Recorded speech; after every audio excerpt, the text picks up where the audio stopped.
Birçok stüdyonun hala görmezden gelmeyi tercih ettiği korku türü gişe trendini sürdürmeye devam ediyor. Bu türün son örneği ise Blumhouse yapım şirketinin yeni ürünü, serinin ise 5. filmi olan Insidious Dread-Door. Insidious'ın ilk filmi, Paranormal Activity ve The Purge gibi Blumhouse yapım şirketinin düşük bütçelerle yüksek konseptli fikirler üretme konusundaki şöhretinin yerleşmesine yardımcı olan birkaç filmden biriydi. Bunun karşılığında James Wan ve Jordan Peele gibi yönetmenlere yaratıcı bir alan sundular. Ve bu da son 10 yılın en iyi korku filmlerinden bazılarıyla sonuçlandı. Ben korku türünü oyunlarda da filmlerde de çok seven biriyim. Ama korku filmlerinin hak ettiği saygıyı görmediğini düşünüyorum. Hollywood'un bir türlü kabul etmediği derken de aslında bundan bahsediyorum. Hollywood'un bel kemiği olmasına rağmen korku filmleri Hollywood'un gözünde hiçbir zaman saygı görmedi. Evet, Hollywood her zaman korku filmlerine bel bağladı ve bağlamaya devam ediyor. Fakat bir şeye güvenmek, ona saygı duymakla aynı şey değildir. Sürekli bir heves ve trend döngüsü içinde çalkalanan bir endüstride korku filmleri hep en güvenli bahis oldu ve onlarca yıllık gişe hasılatı izleyicilerin korkmak için para ödeyeceklerini kesin olarak kanıtladı.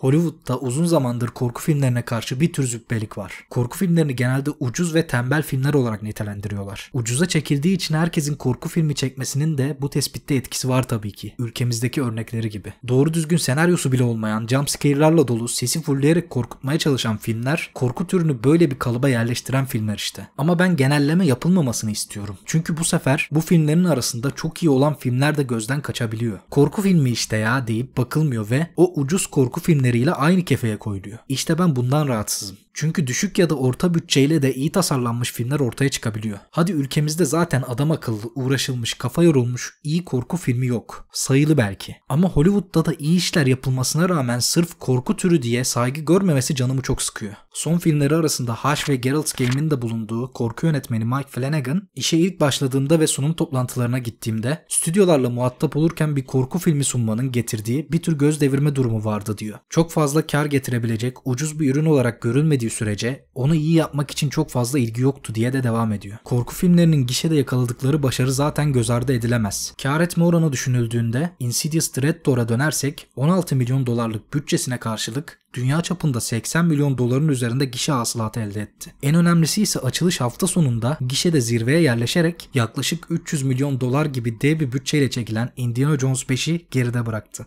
Evil Dead Rise ve Scream 6 da 2023'te mütevazi bütçelerle gişeyi domine eden korku devam filmlerinin diğer örnekleri. Korku türü mevcut pazarda harika bir performans sergiliyor. Düşük maliyeti, potansiyel yüksek gişe hasılatı ile birlikte. Ve bu hakimiyet öngörülebilir gelecekte de devam edecek gibi görünüyor. Buna karşılık 2023 büyük bütçeli gişe rekorları kıran bazı filmler için ise pek de iyi bir yıl olmuyor. Indiana Jones 5'in 300 milyon dolarlık şişirilmiş bütçesiyle mevcut gişe hasılatından kar elde etmesi neredeyse imkansız gibi görünüyor. The Flash da aynı şekilde. DC için gişede başarısız olan filmlerden bir diğeri daha. Gişe rekorları kıran bu filmlerin çoğu büyük bütçeler gerektiriyor. Ancak 2023 vasat senaryolara fahiş meblağlar harcamanın artık işe yaramadığını bir nevi gösteriyor. Insidious Dread-Door gibi filmlerin başarısı birçok stüdyonun varsaydığı gibi düşük orta bütçe aralığındaki filmlerin tamamen ölmediğini de gösteriyor. Yıllar önce Deadpool ve Joker gibi sıra dışı süper kahraman filmleri bile nispeten mütevazi bütçelerle büyük sonuçlar elde etmişti. Ancak Hollywood yine bundan çok az ders aldı.